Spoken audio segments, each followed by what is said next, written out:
Hello friends, this is the first class, and to access Word file you simply go to the search bar and then you type Word. Here you can see the previously saved documents as well, but my way is simple. I just pin the Word document to the bottom of my taskbar, then I click it there and I access to the Word file. Here you can see I go to the blank document, then here I can get access to Word file.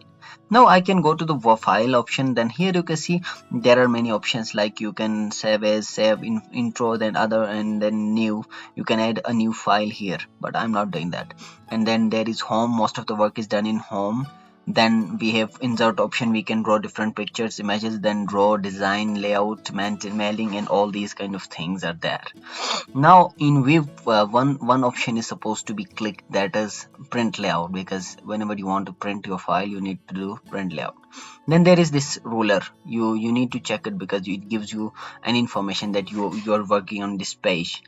Then we have at the left corner of the screen you will see the page numbers.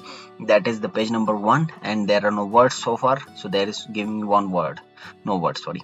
Yes, then this is how language is done. Most of the time we set it as United States, kept in mind.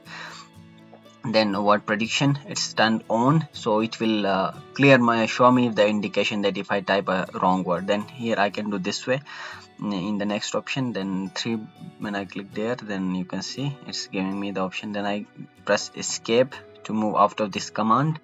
Then it is mainly the focus part, so here you can see when I want to read my document only, then I press this option. Now here it is the zoom option, zoom in, zoom out.